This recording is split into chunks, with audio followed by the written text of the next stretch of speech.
Shalom, puji Tuhan. Semoga kita semua dalam keadaan sehat. Shalom Bapak Ibu, dimanapun Bapak Ibu berada, mari siapkan hati kita.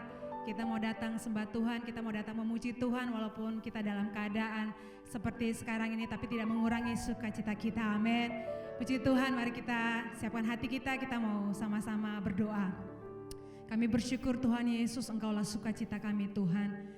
Kami percaya Tuhan Engkau hadir Tuhan saat ini Tuhan. Dimanapun kami berada di rumah kami Tuhan, kami tahu Engkau hadir Tuhan, dan Engkau memberkati setiap kami Tuhan. Biarlah Engkau berkati ibadah kami ini Tuhan, dari permulaan sampai pada akhirnya, biar Engkau saja yang dimuliakan Tuhan.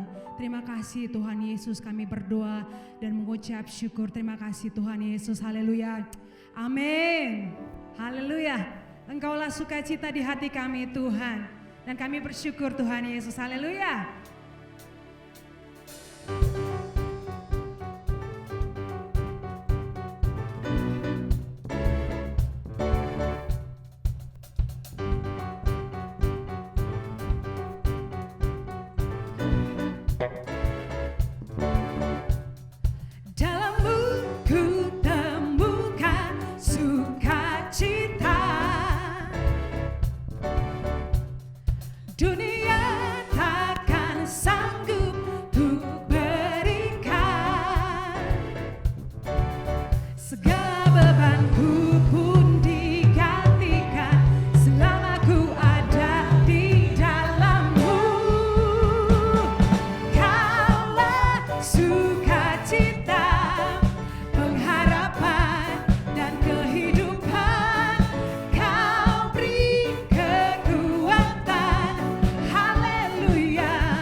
Dari GBI Gatot Subroto. Happy Sunday semuanya. Banyak orang bertanya-tanya, apakah pandemi yang kita hadapi adalah tanda kedatangan Tuhan Yesus yang kedua kali?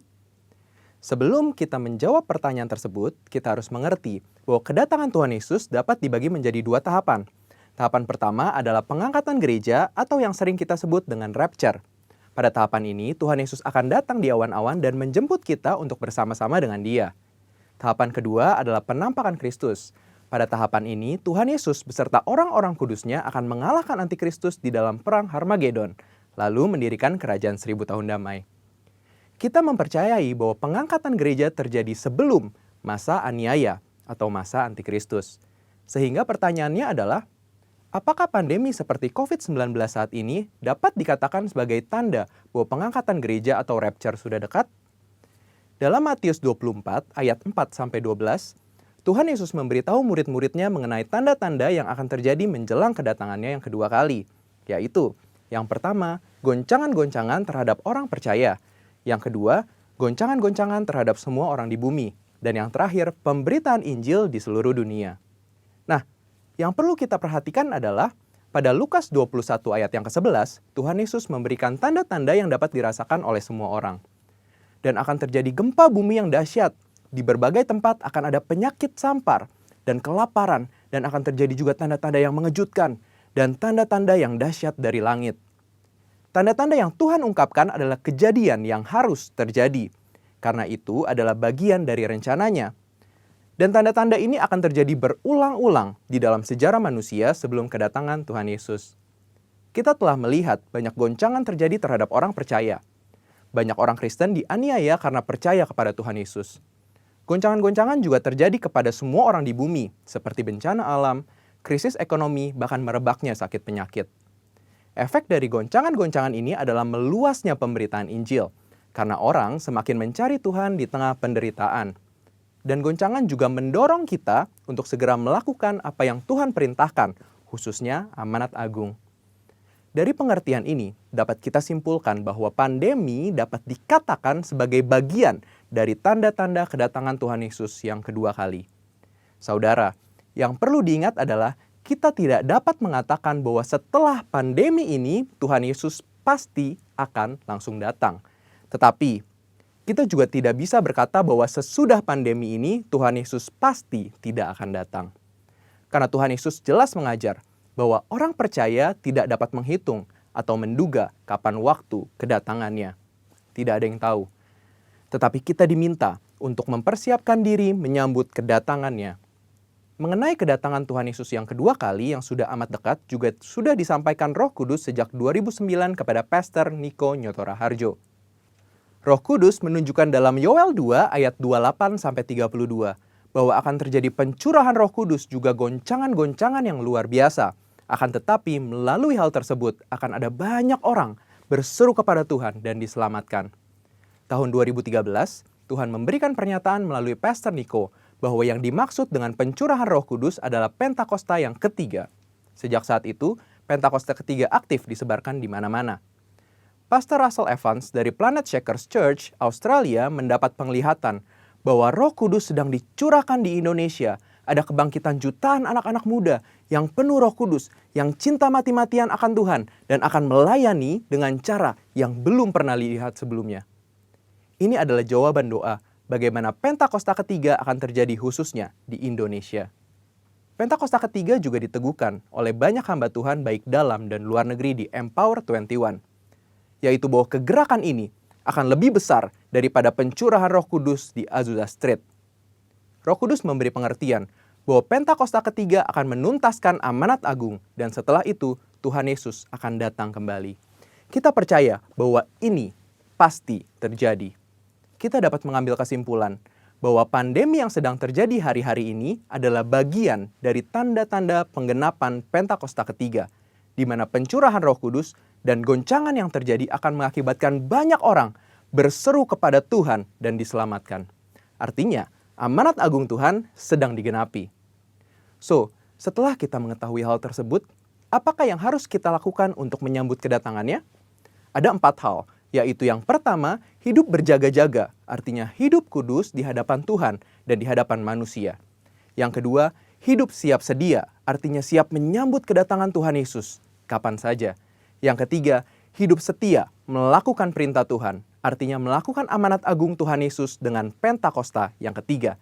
Dan yang terakhir, hidup intim dengan Tuhan, artinya banyak membaca, merenungkan, melakukan firman Tuhan, banyak memuji, menyembah Tuhan, dan banyak berdoa berbahasa roh.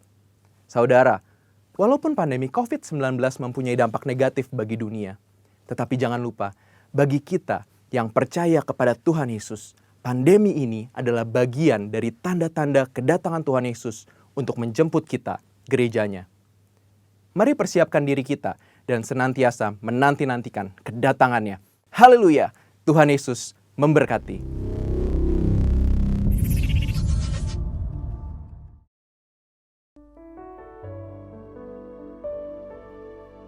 Engkau Allah yang setia,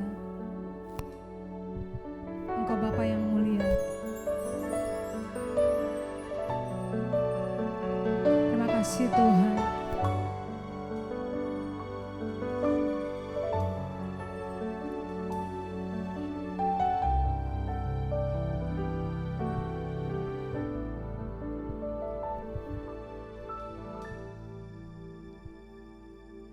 Kau Allah yang setia,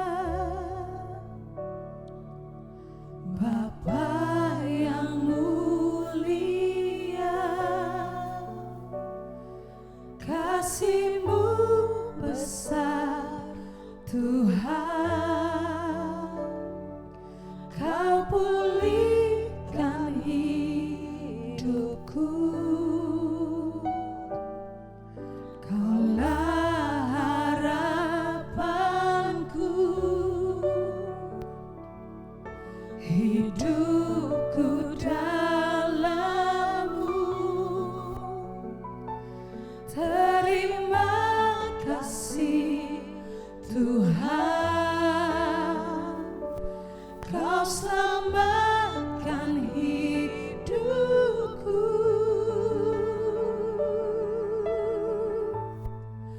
Dengan apa kan ku balas segala kebaikan-Mu? Segenap hatiku menyembah-Mu Yesus, ku bersyukur padamu selamanya.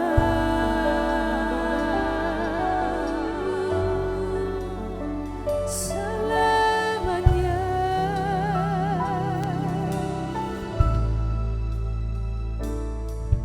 Kau Allah yang setia, Bapa yang mulia, kasih-Mu besar Tuhan, Kau pulihkan hidupku. Kaulah harapanku, hidupku dalam-Mu. Terima kasih Tuhan, Kau selamatkan hidupku. Dengan apa kan ku balas segala kebaikan-Mu? Segenap hatiku menyembah-Mu Yesus, ku bersyukur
bersyukur padamu. Dengan apa kan ku balas segala kebaikanmu? Segenap hatiku menyembahmu Yesus, ku bersyukur padamu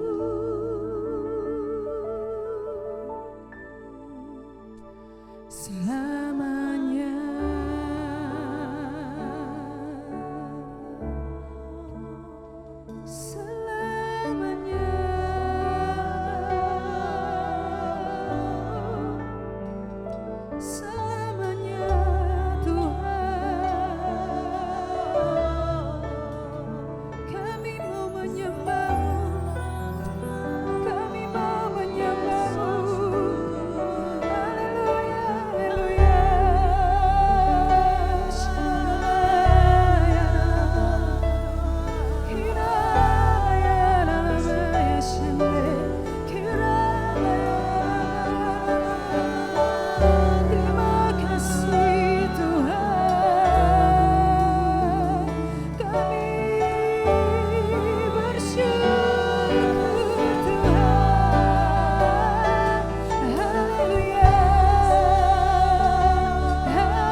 Shalom.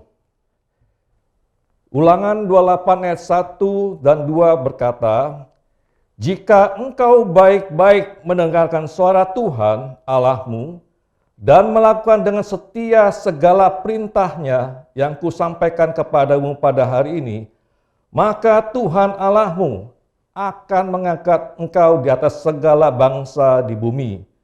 Segala berkat ini akan datang kepadamu dan menjadi bagianmu jika engkau mendengarkan suara Tuhan Allahmu." Dalam perjalanan di padang gurun menuju tanah perjanjian, Allah melalui Musa berkali-kali berkata kepada bangsa Israel untuk mendengarkan ketetapan dan peraturan yang harus mereka lakukan dengan setia di negeri yang diberikan Tuhan, supaya keadaan mereka dan keturunannya baik untuk selama-lamanya. Jadi Allah ingin memberkati umatnya apabila umatnya melakukan apa yang baik dan benar di mata Tuhan. Allah itu Allah yang mengasihi umatnya dan anak-anaknya. Dia ingin mencari jalan untuk memberkati setiap kita yang sebagai umatnya atau anak-anaknya. Jadi demikian juga saat ini kita yang sudah lahir baru, Allah juga ingin memberkati kita dengan semua janji-janji yang ada di dalam Alkitab. Jadi untuk mendapatkan janji-janji atau berkat yang dari Tuhan itu, ada dua hal yang harus dilakukan. Yang pertama, mendengarkan suara Tuhan Allahmu. Allah hendak mengajar dan menunjukkan jalan yang harus kita tempuh, dan Allah menginginkan kita mendengarkan nasihat-Nya sesuai dengan Mazmur 32 ayat 8. Setelah bangsa Israel keluar dari Mesir, Allah menuntun bangsa Israel itu ke tanah perjanjian. Allah menuntun mereka tidak melalui jalan negeri orang Filistin, yaitu jalan yang lebih dekat. Sebab dikatakan, jangan-jangan bangsa itu menyesal apabila mereka menghadapi peperangan, sehingga mereka kembali ke Mesir. Jadi Allah menuntun mereka ke jalan yang panjang di gurun pasir, karena Allah ingin mengajar dan mendewasakan mereka. Tujuan perjalanan bangsa Israel di padang gurun selama 40 tahun adalah untuk merendahkan hati mereka dan untuk mengetahui apakah hati mereka berpegang pada perintahnya atau tidak, sesuai dengan Ulangan 8 ayat 2. Allah itu sesuai dengan Mazmur ayat 116 ayat 2 berkata, Allah itu menyedengkan telinganya kepada kita semua untuk mendengarkan seruan kita. Jadi Allah juga ingin kita juga mendengarkan tuntunan dan nasihatnya supaya kita dapat capai pada tujuan yang Allah telah tentukan. Ya, Allah ingin kita berpegang pada firman-Nya dalam segala laku kita dan tidak bersandar kepada pengertian kita sendiri. Maka Dia akan meluruskan jalan kita. Firman Tuhan ya adalah pohon kehidupan bagi kita yang memegangnya. Sesuai dengan Amsal 3 ayat 18, firman Tuhan adalah pohon kehidupan bagi orang yang memegangnya. Sebelum Adam dan Hawa makan buah itu, penilaian benar dan salah mereka hanyalah Allah itu sendiri. Bila mereka tidak hidup di hadapan Allah, mereka tidak tahu apa-apa. Namun, setelah manusia memakan buah pohon pengetahuan, manusia mendapatkan sumber lain di luar Allah untuk membedakan apa yang benar dan apa yang salah. Manusia merasa cukup dengan dirinya sendiri dan merasa tidak perlu lagi mencari Allah. Manusia bisa membedakan benar atau salah tanpa Allah. Itulah kejatuhan manusia. Jadi pekerjaan penebusan Yesus Kristus ialah membalikkan kita sehingga kita berpegang pada Allah. Firman Tuhan adalah pohon kehidupan bagi kita. Permintaan terbesar dalam Alkitab adalah taat kepada kehendak Allah. Jadi Tuhan memberikan perintah untuk kita melakukan segala perintahnya adalah untuk kebaikan kita sendiri, supaya rencananya atas kita tergenapi, yaitu mempunyai kehidupan dalam segala kelimpahan dan masa depan dengan penuh harapan. Di Perjanjian Lama, Allah memerintahkan Saul beserta bangsa Israel untuk menumpas seluruh populasi Amalek, menumpas anak laki-laki, perempuan, bahkan anak-anak, bahkan semua hewan pemeliharaannya, karena Allah ingin membalas apa yang telah bangsa Amalek lakukan terhadap Israel, yaitu mereka menghalangi bangsa Israel keluar dari Mesir. Allah memakai bangsa Israel untuk menumpas bangsa-bangsa di Kanaan, termasuk Amalek. Karena bangsa-bangsa ini adalah mereka melakukan hal-hal yang dianggap terkutuk di mata Tuhan. Mereka melakukan praktek okultisme, membakar anak untuk dipersembahkan kepada dewa-dewa mereka, dan mereka melakukan praktek sodomi dan hal-hal lain yang menjijikkan di mata Tuhan. Dari bangsa ini akan disingkirkan untuk menghindari kebobrokan bangsa Israel dan seisi dunia. Jadi tujuan Allah adalah memisahkan umatnya dari masyarakat yang jahat. Tetapi setelah bangsa Israel mengalahkan orang-orang Amalek, Saul tidak memusnahkan Raja Amalek, lembu, domba terbaik serta barang-barang yang indah dipersembahkan kepada Allah. Alasannya adalah ingin untuk memuliakan Tuhan. Di 1 Samuel 15 ayat 22 berkata, sesungguhnya mendengarkan lebih baik daripada korban. Banyak orang di hari terakhir berseru, Tuhan, Tuhan, bukankah kami bernubuat demi nama-Mu dan mengusir setan demi nama-Mu dan mengadakan mukjizat demi nama-Mu? Tetapi Tuhan berkata, aku tidak mengenal kamu, enyalah daripadaku, kamu sekalian pembuat kejahatan. Tuhan mengatakan bahwa mereka pembuat kejahatan tidak bisa masuk kerajaan surga karena mereka bekerja menurut kedagingan mereka, tidak bertitik tolak dari Allah dan kehendak Allah. Pekerjaan Tuhan itu harus diutus oleh Allah dan bukan dicari oleh manusia. Ketaatan adalah penyangkalan diri untuk tetap memilih apa yang benar di saat pilihan yang salah sangat menarik dan kesempatan sangat terbuka. Saul itu mengambil jalan kambing domba dan lembu yang terbaik yang dikhususkan untuk ditumpas dan mengambil sebagian dipersembahkan kepada Tuhan.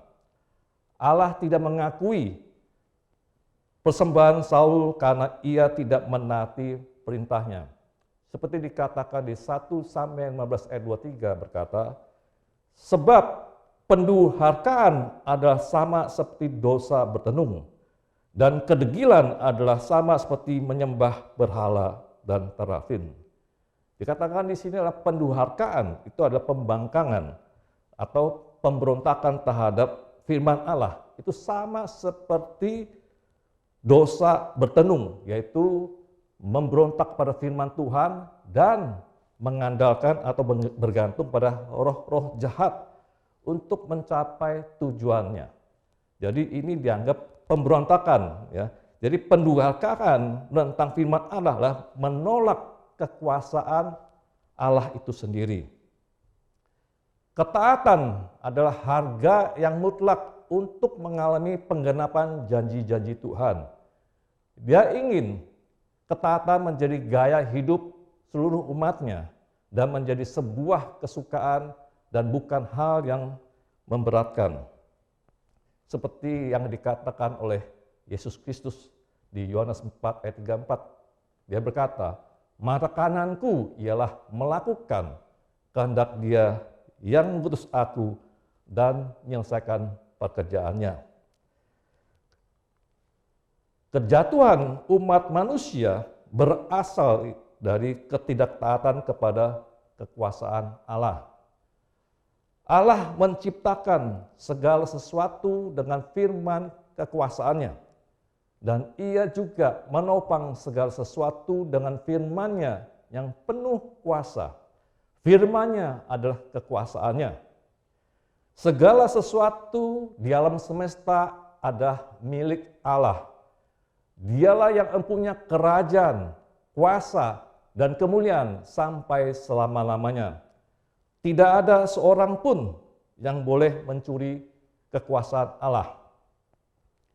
Munculnya iblis karena ia hendak menyamai kekuasaan Allah.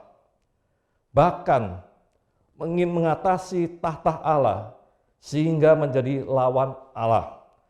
Pemberontakan adalah sebab musabab jatuhnya iblis. Seperti dikatakan di Yesaya 14 ayat 14 berkata, aku hendak naik mengatasi ketinggian awan-awan, hendak menyamai yang maha tinggi.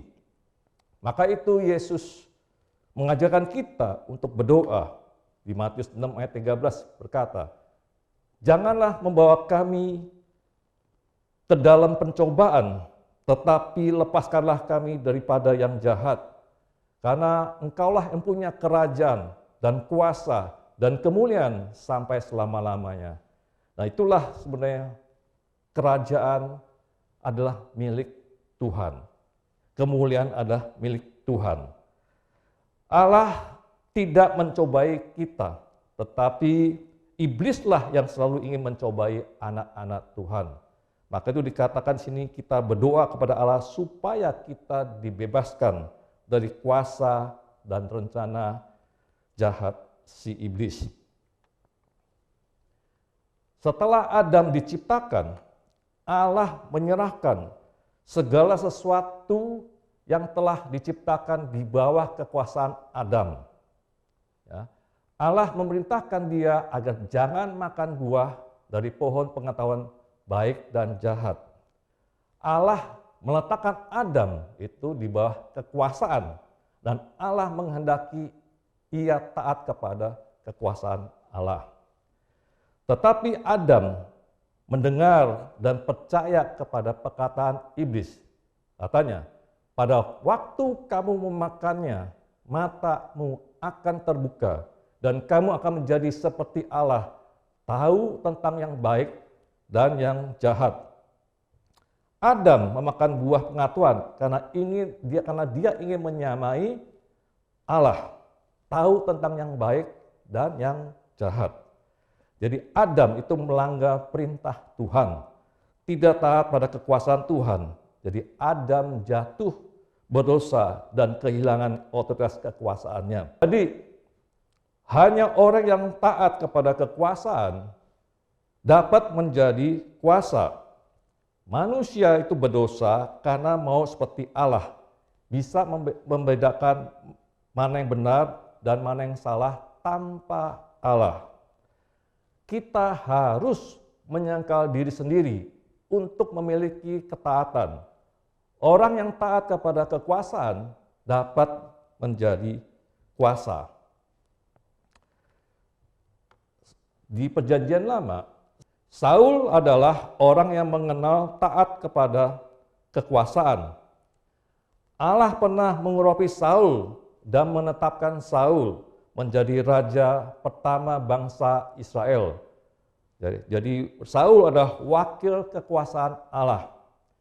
Namun setelah dia menjadi raja, dia tidak taat kepada kekuasaan Allah. Dia membangkang Allah. Allah mengesampingkan Saul dan mengurapi Daud untuk menjadi raja. Namun Daud pada saat itu adalah rakyatnya Saul dan juga tentaranya Saul. Jadi pada saat itu bangsa Israel terdapat dua raja. Yang satu adalah raja yang telah dibuang, namun masih duduk di tahtanya. Yang satu lagi adalah yang telah dipilih, namun belum naik tahta. Karena Saul iri hati, maka dia ingin membunuh Daud. Sampai dia Saul mengejar sampai di padang gurun. Pada suatu ketika, Saul berada di dalam gua dan Daud dengan rekan-rekannya dekat di situ. Mereka ada kesempatan untuk membunuh Saul. Namun Saul tidak melakukannya. Karena Daud hanya memotong ujung jubah Saul untuk menunjukkan bahwa ia tidak memiliki maksud jahat terhadap Saul, sehingga Saul tidak perlu membunuhnya lagi. Daud berkata, siapa membunuh orang yang diurapi Tuhan tidak akan bebas dari hukuman. Karena Daud memelihara kekuasaan Allah, maka Daud disebut sebagai orang yang berkenan di hati Allah. Kerajaan Daud berlanjut terus hingga sampai hari ini. Bahkan Tuhan Yesus pun menjadi keturunan dari Raja Daud. Jadi hanya orang yang taat kepada kekuasaan baru bisa menjadi kuasa.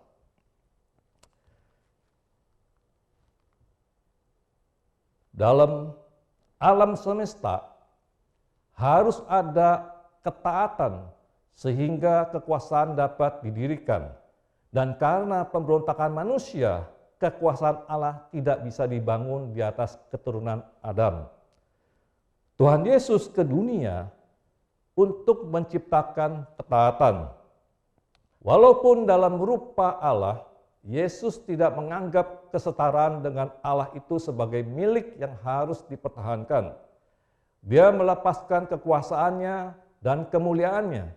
Dia memilih ketaatan dengan mengambil rupa seorang hamba sebagai manusia yang terbatas oleh ruang dan waktu, menyelesaikan tugas dari Bapa dan naik ke kayu salib. Allah mewakili kekuasaan, sedangkan Kristus mewakili ketaatan. Tuhan Yesus merendahkan diri dan taat sampai mati, bahkan di kayu salib. Akhirnya Allah meninggikan dia dan mengaruniakan dia nama di atas segala nama. Ketika Tuhan mengesampingkan kealahannya untuk memelihara sepenuhnya prinsip ketaatan, kemudian naik ke surga, Allah menjadikannya sebagai Tuhan dan Kristus, sesuai dengan Kisah Para Rasul 2 ayat 36. Kedua, Tuhan Allahmu akan mengangkat engkau di atas segala bangsa di bumi.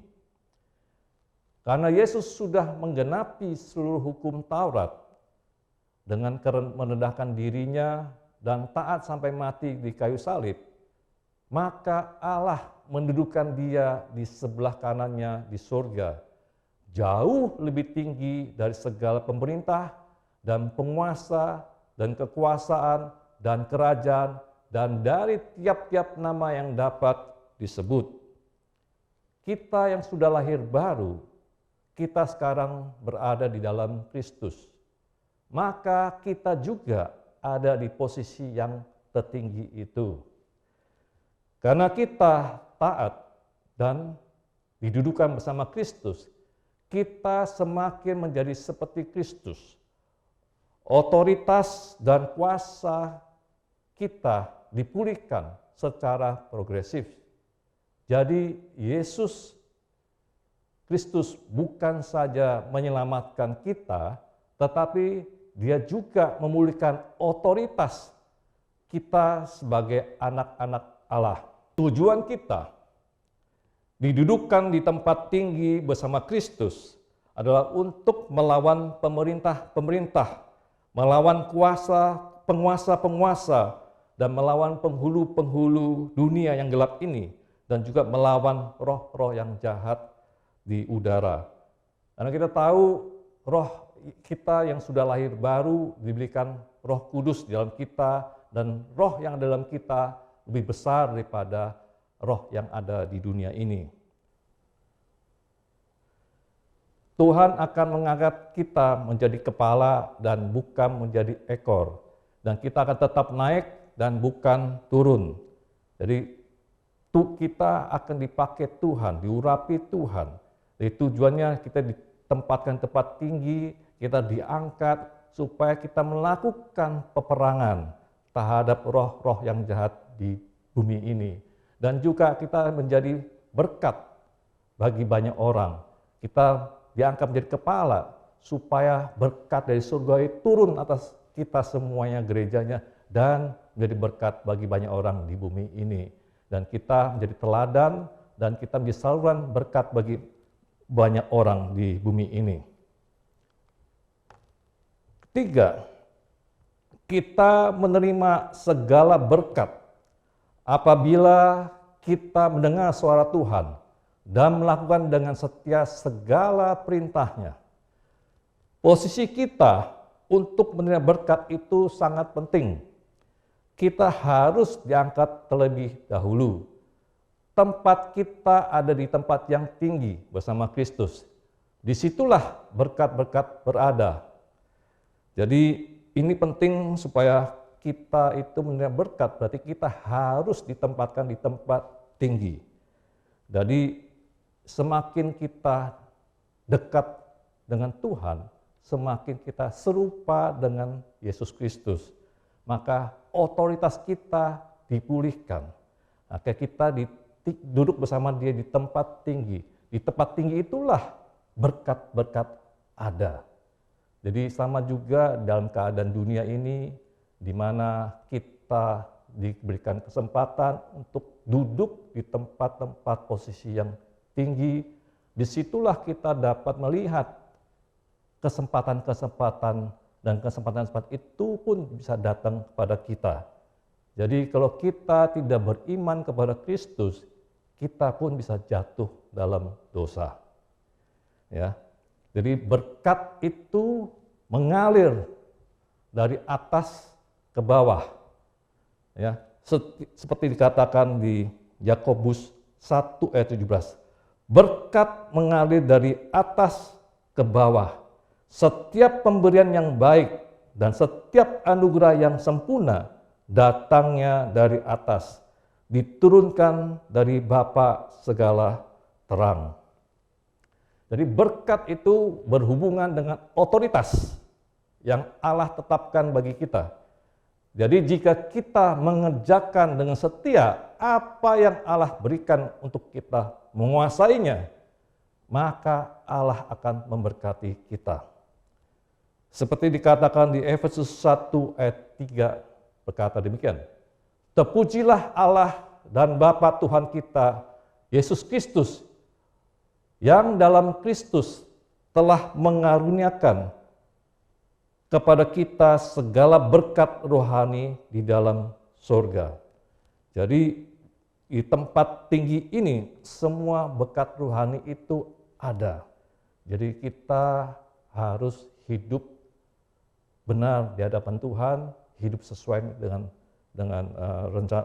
firman Tuhan, seperti dikatakan di Amsal 19 ayat 6 berkata, berkat ada di atas kepala orang benar. Jadi kalau kita beriman kepada Yesus, percaya kepada Yesus, maka kita dibenarkan.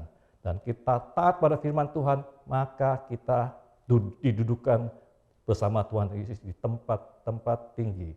Di tempat tinggi itulah posisi di mana kita berada bersama Yesus, itulah berkat-berkat ada. Jadi kita adalah anak-anak Tuhan Yesus yang telah dipilih untuk menjadi seperti Yesus Kristus, dan kita ditentukan untuk berkuasa, berotoritas di bumi ini untuk menjalankan kerajaan Allah supaya mereka di bumi ini melihat Kristus, melihat kita adalah melihat Kristus. Jadi kita adalah saluran berkat buat Tuhan bagi banyak orang di bumi ini. Amin. Kita dipanggil untuk menjadi berkat bagi banyak orang. Dan tugas kita adalah untuk menjaga saluran berkat ini bersih dan tetap tersalur kepada banyak orang. Terpujilah nama Tuhan. Haleluya. Amin. Bapak, ucap syukur Tuhan atas semua karya-Mu dalam kehidupan kami. Dan terima kasih atas firman-Mu Tuhan. Hari ini Tuhan, saya percaya Kau punya rencana yang indah untuk semua umat-Mu Tuhan. Karena Engkau begitu mengasihi setiap kami ya Bapa. Terima kasih ya Tuhan. Saya percaya Tuhan Kau ingin memberkati setiap anak-anak-Mu Tuhan. Setiap benih Tuhan. Firman-Mu hari ini Tuhan yang Kau telah taburkan Tuhan ke setiap hati kami ya Bapa. Supaya Tuhan menjadi firman yang menerangkan hati kami ya Bapa. Supaya kami dapat melihat ya Bapa semua jalan-jalan-Mu yang Engkau ingin tuntun setiap kami untuk mencapai tujuan-tujuan itu ya Bapa.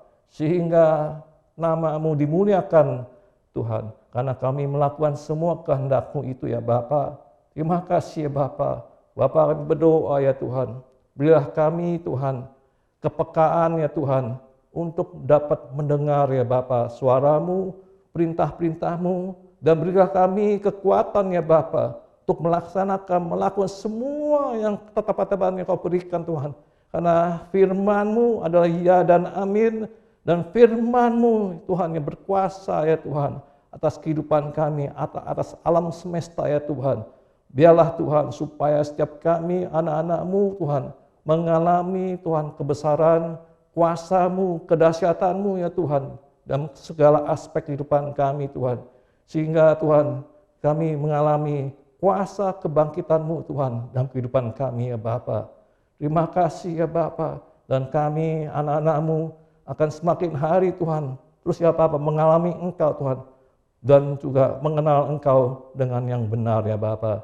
Terima kasih Bapa atas berkat-Mu. Terima kasih atas perlindungan-Mu. Dan terima kasih atas firman-Mu ya Tuhan.